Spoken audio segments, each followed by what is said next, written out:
Alors, le Centre de services de justice réparatrice est né il y a 10 ans. En fait, c'est un organisme qui a reçu ses lettres patentes le 11 septembre 2001. Une date symbolique qui n'était pas voulue, mais je trouve que c'est assez significatif. Et c'est né, en fait, de la rencontre de deux personnes, un aumônier de prison, David Chance, qui était ménonite, qui avait entendu parler déjà de la justice réparatrice par le réseau ménonite, en fait. Ils avaient commencé des face-à-face un petit peu dans l'Ouest canadien. Et lui, en fait, il avait déjà commencé ce genre de choses en prison. Il avait vu les effets positifs, mais il n'avait pas forcément continué parce que ce n'était pas forcément évident à organiser, d'aller trouver des personnes qui correspondaient. Parce que c'est des rencontres entre des détenus et des victimes de crimes apparentés. Et l'autre personne fondatrice, c'est Thérèse de Villette, qui est une religieuse xavière, qui a vécu au Tchad. Et elle a dû fuir le Tchad parce qu'une de ses consoeurs a été tuée. Et donc elle arrivait avec cette culpabilité parce qu'elle avait été tuée à sa place, en fait. Donc elle vivait ça difficilement comme victime. Et en arrivant au Québec, elle a entendu parler de la justice réparatrice. Et elle s'est dit, mon Dieu, c'est exactement ça dont j'ai besoin.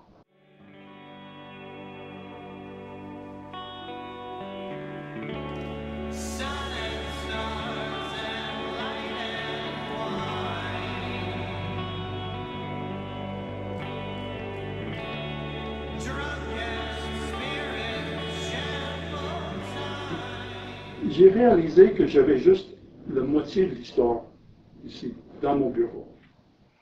L'autre moitié, c'est dans la communauté. J'écoutais beaucoup les détenus à ce moment-là avec une écoute un peu frustrée. Parce que je voulais vraiment, moi en tant que pasteur, avant que je sois engagé comme aumônier, là, dans la communauté, quand on a un conflit ou une difficulté, bon, on va essayer de rassembler le monde ensemble, puis on va essayer de dialoguer. Mais là, avec la réalité, l'homme qui est en prison, puis la victime, avec les murs qui sont tellement hauts, là, ça garde les personnes dehors autant que ça garde les personnes en dedans. Ça sépare la communauté d'une façon vraiment grave. Alors, le souhait ou le désir, ça a commencé là. Quand j'étais engagé comme aumônier en 88, j'étais confronté avec une certaine réalité. Les hommes, après une quinzaine d'années en prison, tu penses souvent à ta victime, tu penses à toutes les conneries que tu as faites, toutes les personnes que tu as blessées. Et puis, il y a comme un désir de ton cœur, tu aimerais bien parler avec quelqu'un. Et puis, à ce moment-là, comme on dit, ça n'a pas tombé sur les oreilles de sourd. C'était une prière de mon cœur. Seigneur, tu m'as appelé ici comme aumônier, mais est-ce que c'est possible de faire quelque chose?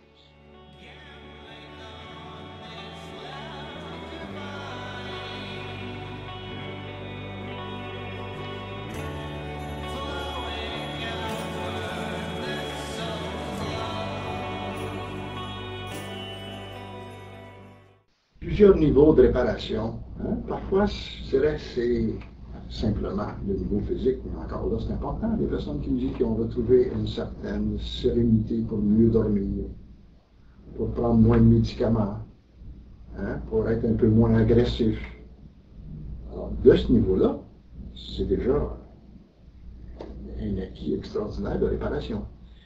À d'autres niveaux, c'est des personnes qui vont essayer de renouer des liens avec leur famille ou leur conjoint, ou bien parce qu'ils étaient détenus et que ça a créé tout un éloignement, ou bien parce qu'ils étaient victimes et qu'ils voulaient cacher des choses à leur famille. Alors, ces retrouvailles-là qu'ils vont essayer de réaliser pour réparer un peu leurs blessures et celles qui ont causé à leur entourage, c'est absolument merveilleux que ça se produise. On peut dire aussi pour les détenus où vous allez que le retour en société sera bien mieux préparé quand ils vont chercher à réparer le tort causé de façon un peu plus large, je dirais, à la société. Quand on va penser peut-être, par exemple, à des personnes qui ont fait des vols à main armée, qui vont tenter d'essayer de faire du bénévolat pour compenser les torts qui ont été réalisés, ou encore des personnes qui ont fait qui vont s'impliquer dans des organismes de bénévoles pour aller témoigner dans les écoles. Alors, il y a des éléments de réparation très, très concrets qui ressortent de cela. Voilà.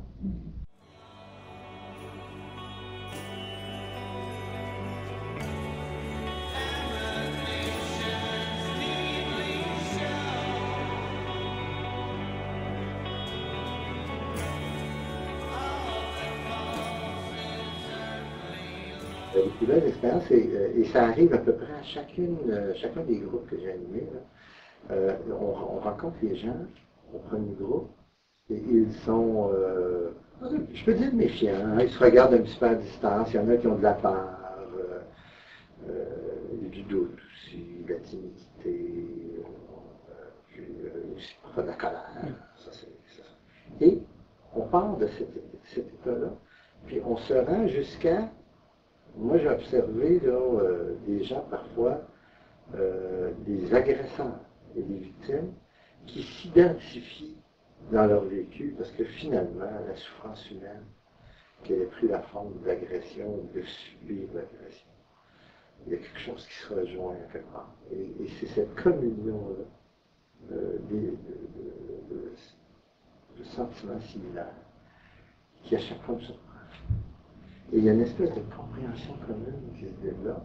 Ça ne veut pas dire faire pardonner, ça ne veut pas dire finalement tourner la page complètement. Ça veut dire qu'on dépasse un peu les gestes, puis on va jusqu'à l'humanisme qui est dans une personne.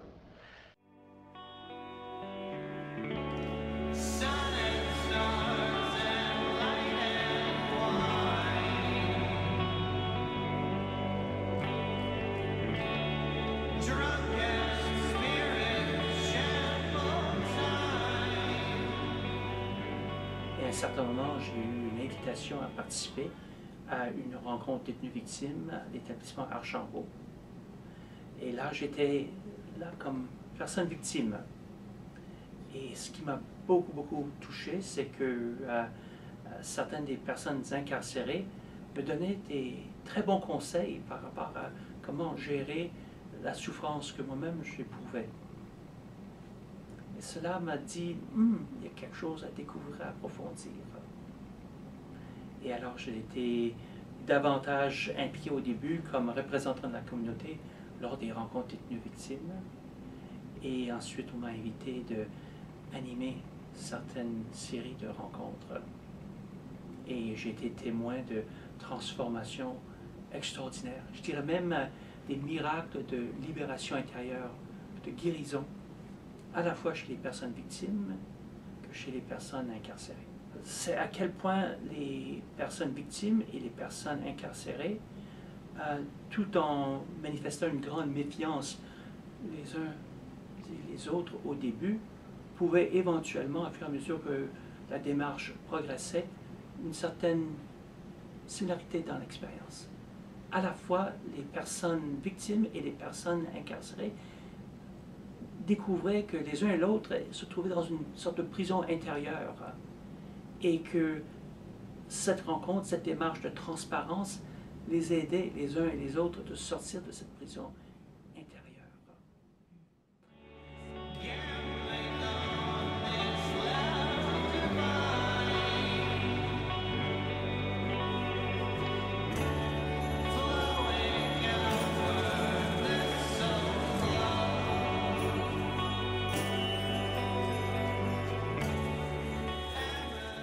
La première image qui me vient, c'est la chute du mur de Berlin.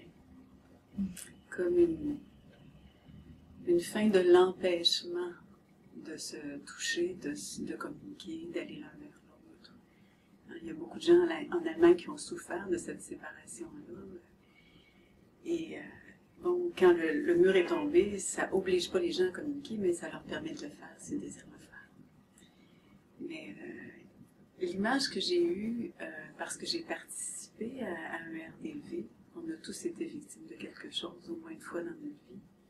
Et puis, le premier moment où on s'est retrouvés ensemble, je me souviens qu'en même temps, je pense que c'était à Concordia, il y avait des Palestiniens et des Israéliens qui se regroupaient pour discuter ensemble. Ils disaient, est-ce que c'est vrai qu'on est incapable de se parler?